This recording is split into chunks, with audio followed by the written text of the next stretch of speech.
Good morning, everyone. I'm Julie Tetone, for the benefit of those who are watching on the video and don't know me.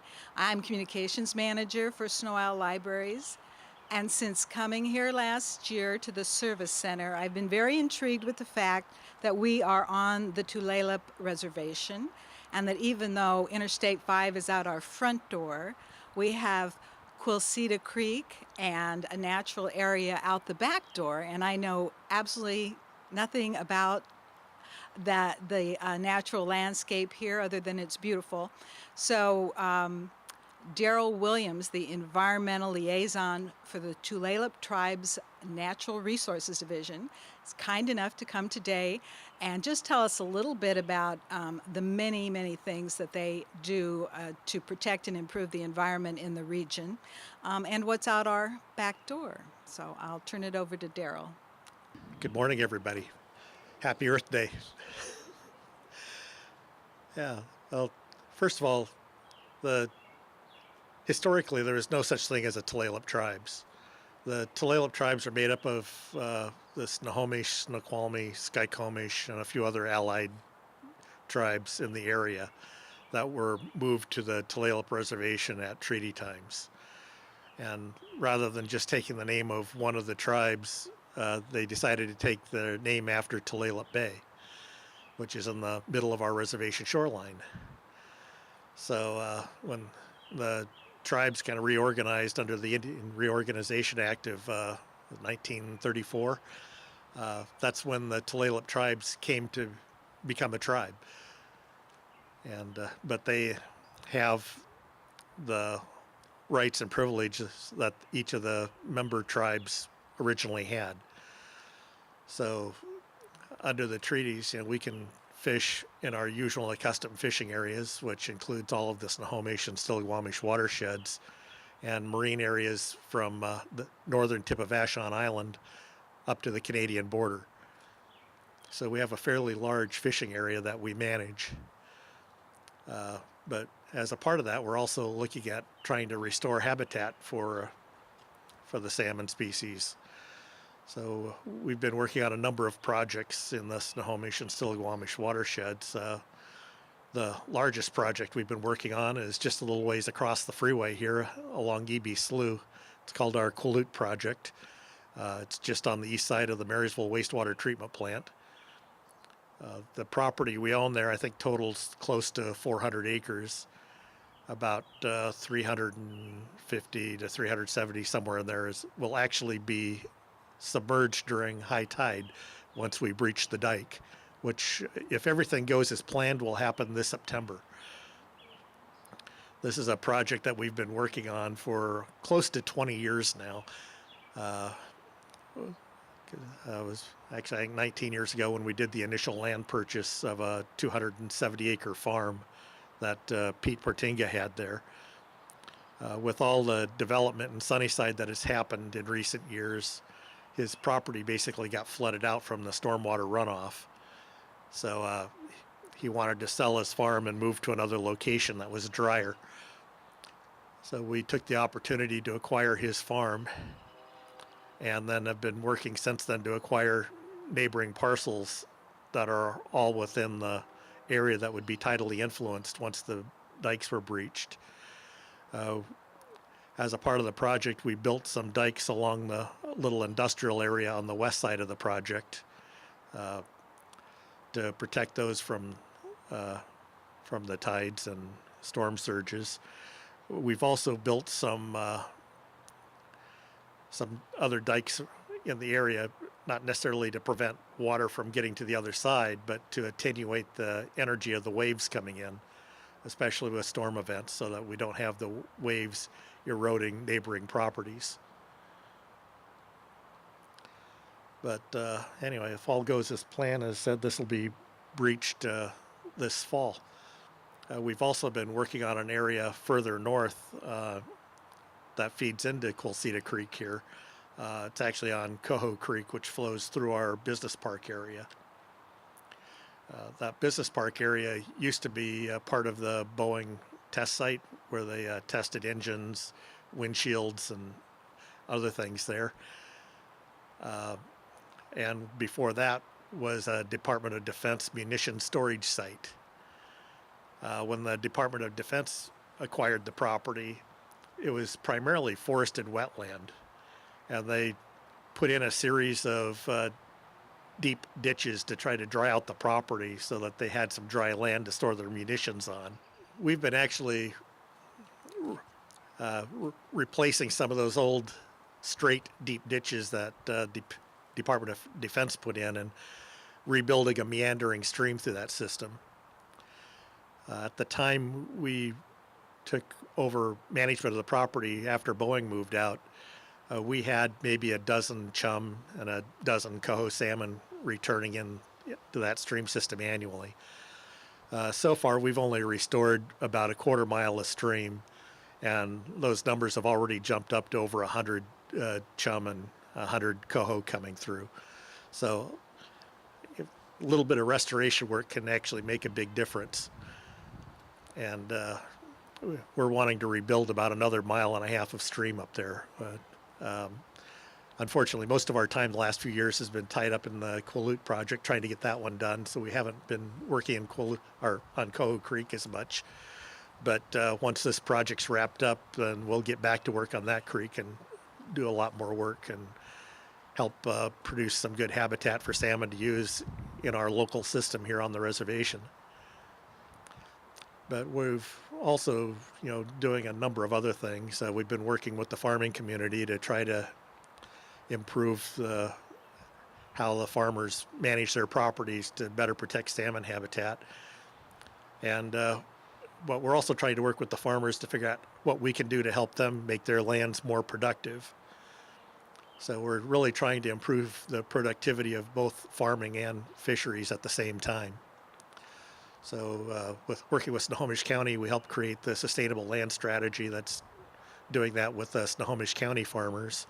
And in King County, we're working with their Farm, Fish, and Flood Committee that's trying to do that on the King County side of our watershed. So, and we're making some good progress working with the farmers, and we've actually developed some good friends in the farming community in the process. So we get to do a lot of fun things at times. One of the projects I've worked with the farmers on was developing a biogas project just south of Monroe. We got into it because we wanted to cut down on the amount of nutrients and bacteria that were running off into the river system.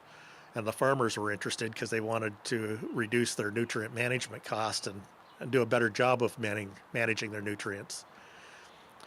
Prior to our project, they were spreading raw cow manure on their farm fields. And then when the floods would come, a lot of that manure would just get washed away with the floodwaters. Plus, the nutrients in that manure really can't be used for the plants for about a year, year and a half, because raw cow manure, the nutrients are in the organic form, but they need to convert to an inorganic form before the plants can use them. Hopefully I got that right.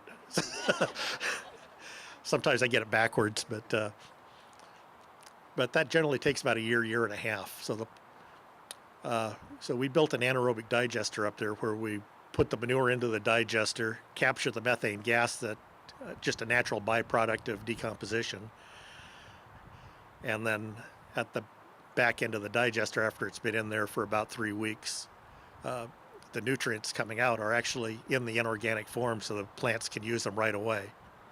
So we store that liquid effluent in lagoons, and then the farmer uses that effluent as he needs it.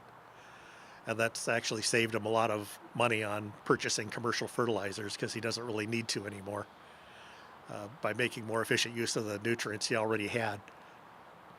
But this is a project that's benefiting water quality and benefiting the farms at the same time. So anyway, it's kind of in a nutshell, some of the things we're working on the habitat side. We've been working on some large wood projects in the watersheds as well. And of course, working with the state to fix a lot of their fish blocking culverts. And unfortunately, we had to take them to court on that one, but at least now they're doing it.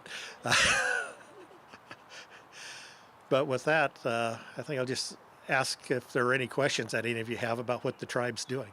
Well, what we try to do is kind of look at old or aerial photos if they're available. Fortunately, we had some for this site and could look at the photos to figure out where the original stream channels were. And we tried to, and we also look at some neighboring streams that are still in a natural condition and try to mimic what was already there. Straight ditches really aren't very good for fish because it's just a straight chute and water kind of shoots through it, and plus the stream was primarily just fine sand, so there wasn't really any good spawning gravels in there.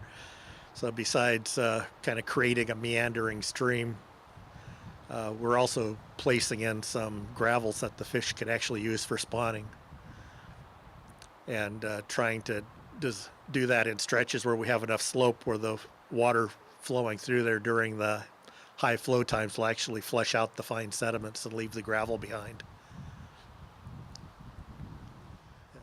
Okay, well, she was asking about the native growth protection area that's between where we are right now and the creek, and what's growing there and why we're protecting it.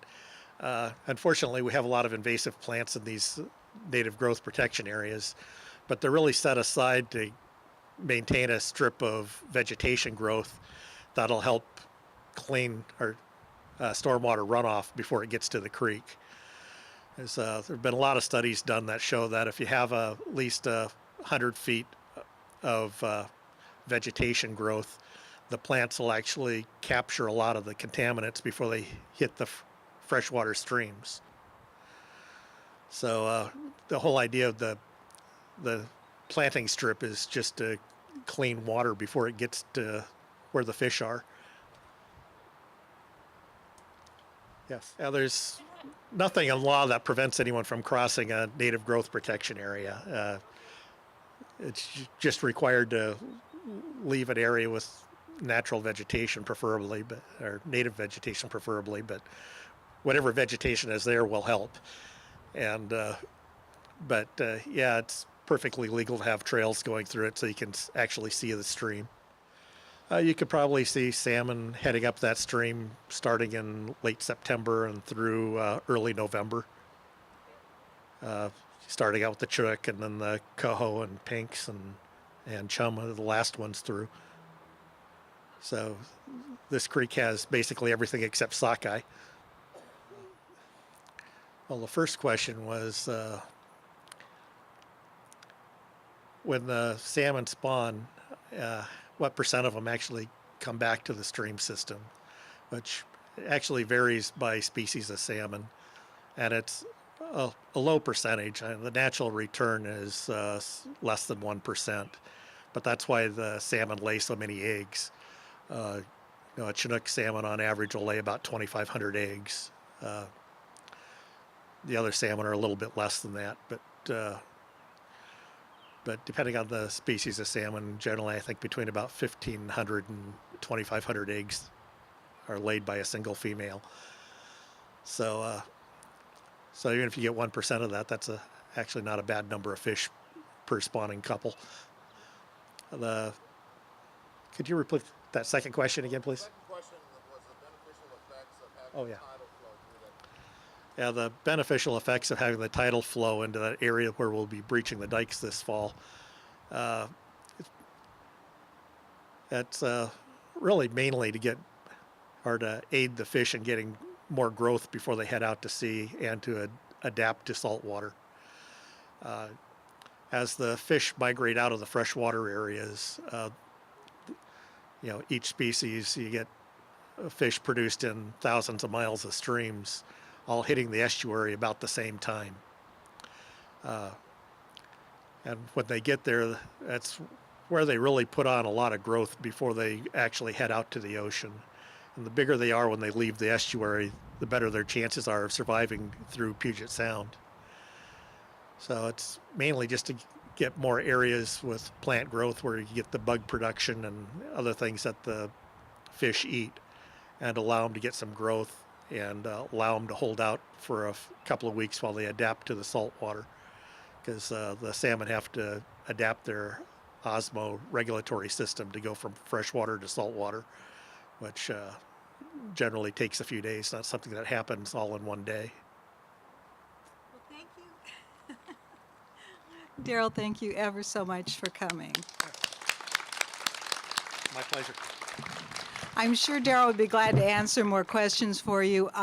And now, anyone who would care to join our little blitz cleanup of the property, Tona invites you to grab a bag and she'll give directions.